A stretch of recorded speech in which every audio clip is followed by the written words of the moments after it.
وہ اس کی عطا سے مانتے ہیں، ذاتی طور پر نہیں۔ ذاتی طور پر تو نہ کوئی نبی نہ کوئی ولی، کوئی کائنات کے اندر مخلوق اپنی طاقت سے ذاتی طور پر کسی چیز کی مالک اور تصرف کرنے والی نہیں ہے، مگر ان کا عقیدہ جو تھا وہ ذاتی والا تھا۔ اس کی تفصیل میں آگے عرض کرتا ہوں۔ ٹائم بڑی تیزی سے گزر رہا ہے اور باتیں بہت کرنی ہیں، اب آخر میں پہنچ رہے ہیں یہ، اور اب میں حدیث سے ایک دو باتیں عرض کر دوں تاکہ اس سے وہ بات کلیئر ہو جائے، پھر واپس میں پلٹ کر اس کے اوپر اسی موضوع کے اوپر آتا ہوں۔ آپ نے یہ 12 مرتبہ حدیث سنی،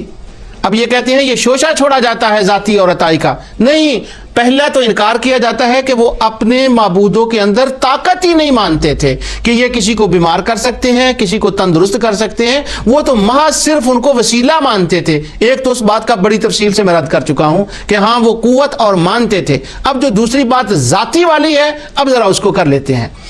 یہ بخاری اور مسلم کے اندر کتاب الحج میں یہ حدیث ہے۔ اب یہ جو میں حدیث بیان کرنے والا ہوں، میں نہیں سمجھتا کہ دنیا بھر کے اندر شاید کوئی مسلمان ہو جو اس حدیث سے نہ واقف ہو۔ ہر سارے مسلمان اس کو جانتے ہیں، علماء اس کو جمعوں کے اندر، خطبوں کے اندر، تقاریر کے اندر اکثر و بیشتر اس کو بیان فرماتے ہیں۔ بڑی معروف حدیث ہے، اور وہ یہ حدیث ہے کہ حضرت عمر فاروق رضی اللہ تعالی عنہ طواف کرتے ہوئے حجر اسود کے سامنے جاتے ہیں، اور وہ جا کر کہتے ہیں انی رأیت رسول اللہ صلی اللہ علیہ وسلم، کہ اے حجر اسود،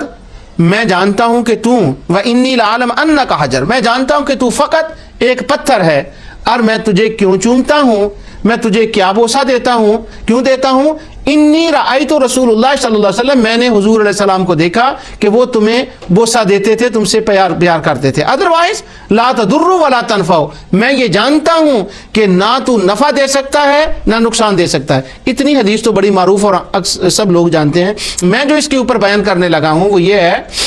کہ حضرت عمر فاروق رضی اللہ تعالیٰ عنہ نے جو یہ فرمایا کہ میں تمہیں اس لیے چومتا ہوں کہ رسول اللہ نے چوما، ورنہ میں جانتا ہوں تو نفع نقصان نہیں دیتا، یہ فرمایا کیوں تھا؟ 1-2-3 درس ہو گئے ہوں گے میرا خیال، میں نے اس پر تفصیل سے بحث کی تھی کہ جیسے قرآن کریم کی آیات کا شان نزول ہوتا ہے، اسی طرح احادیث مصطفیٰ کا بھی کچھ ان کے وارد ہونے کی وجوہات ہوتی ہیں۔ اس کی وجہ کیا تھی کہ حضرت عمر فاروق رضی اللہ تعالیٰ نے یہ فرمایا کیوں تھا؟ اب اس کی شرح جاننے کے لیے، جیسے قرآن کی آیت ہوتی ہے اس کا شان نزول جاننے کے لیے ہم تفاسیر کو پڑھتے ہیں، بغوی کو دیکھتے ہیں، طبری کو دیکھتے ہیں، ابن کثیر کو دیکھتے ہیں، شوکانی کو دیکھتے ہیں، علامہ قرطبی کی تفسیر کو دیکھتے ہیں، دیگر تفاسیر کو، تو کیا ہے اسی طرح جب کسی حدیث کے وارد ہونے کی بات دیکھی جاتی ہے کہ یہ کیوں ہے، پھر اس کی شروحات کو دیکھا جاتا ہے۔ اب بخاری مسلم کی بے شمار شروحات ہیں، اب جب ہم ان شروحات کو دیکھتے ہیں تو اس میں ہمیں یہ بات ملتی ہے کہ اس کی وجہ کیا تھی، یہ کیوں کہا گیا۔ امام نووی نے مسلم شریف کی جو شرح لکھی ہے، شرح مسلم کے اندر اس کا ذکر کیا ہے،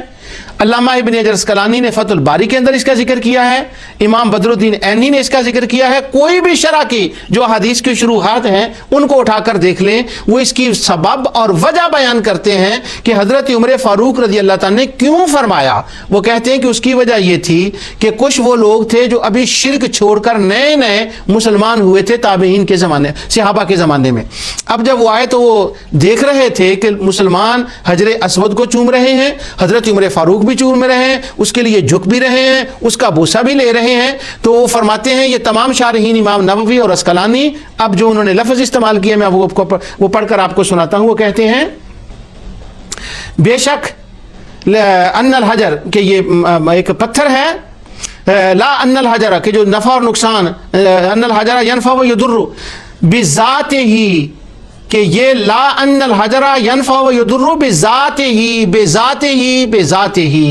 وہ کہتے ہیں کہ حضرت عمر فاروق رضی اللہ تعالیٰ نے جب یہ کہا کہ تو نفع نقصان نہیں دیتا، آپ کے فرمانے کا مقصد یہ تھا کہ تو پتھر ہے، تو ذاتی طور پر نہ نفع دے سکتا ہے نہ نقصان دے سکتا ہے۔ اب ذرا اس بحث کو پڑھیے کہ یہ تو اہل شرک کی تقسیم ہے ذاتی اور عطائی کی، یہ تو اہل بدع کی تقسیم ہے ذاتی اور عطائی کی، تو حضرت عمر فاروق ذاتی اور عطائی کی تقسیم فرما رہے رہے ہیں تو یہ اہل شرک کی تقسیم ہے، یہ اہل بدعت کی تقسیم ہے، یا یہ سیدنا امیر المومنین عمر فاروق اور صحابہ کی تقسیم ہے؟ وہ بذات ہی فرما رہے ہیں کہ لا ان الحجر ينفع ويضر بذات ہی، یہ نفع نقصان نہیں دیتا ذاتی طور پر۔ اور امام نووی، امام عینی، علامہ اسقلانی سب اس کی تفسیر میں لکھتے ہیں کہ حضرت عمر فاروق نے یہ فرمایا اس لیے تھا کہ وہ جو نئے مسلمان ہوئے تھے، جو مشرکین سے آئے تھے، یہ ان کو وہ دکھانا چاہتے تھے، ظاہر کرنا چاہتے تھے کہ لوگوں سن لو، یہ حجر اسود ذاتی طور پر نفع نقصان نہیں دیتا، کما کانت الجاہلیہ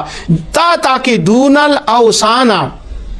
جیسے کہ زمانہ جاہلیت میں جو مشرک تھے ان کا اعتقاد تھا کہ ان کے معبودوں کے اندر ذاتی قوت تصرف ہے، وَيُضُرُّ بِذَاتِهِ كَمَا كَانَتِ الْجَاهِلِيَّةُ تَعْتَقِدُونَ فِي الْأَوْثَانِ، کیونکہ وہ اعتقاد رکھتے تھے مشرکین کہ ان کے معبودوں کے اندر ذاتی طاقت ہے۔ اور یہ صاحب گلدستہ توحید یہ کہتے ہیں یہ شوشہ چھوڑا جاتا ہے ذاتی عطائی کا، کوئی ذاتی عطائی نہیں ہے، لیکن یہاں دیکھیں ذاتی عطائی ہے۔ آپ اس حدیث کو بارہ سنتے ہیں اور پڑھتے بھی ہیں، لیکن اس کا دوسرا رخ بھی ذرا دیکھیں کہ عمر فاروق رضی اللہ تعالیٰ نے ان کے وہم کو جو مشرکین سے نئے نئے مسلمان آئے تھے ان کو دکھانے کے لیے کیا کہ لوگوں سن لو، ہاں حجر اسود نفع نقصان دے گا، اس کے اوپر تو بے شمار احادیث ہیں۔ اور علامہ حضرت امیر المومنین حضرت علی رضی اللہ تعالیٰ کا مکالمہ بھی ہے جو علامہ قسطلانی نے بھی نقل کیا،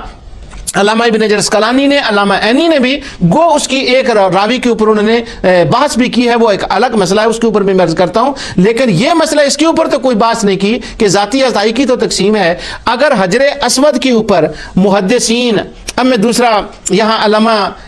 غلام رسول سعیدی دامت برکاتہم العالیہ، علامہ سعیدی صاحب جو ہمارے دور کے عظیم محقق اور ہیں، ان کی شرح مسلم سے میں آپ کو بتاتا ہوں، وہ لکھتے ہیں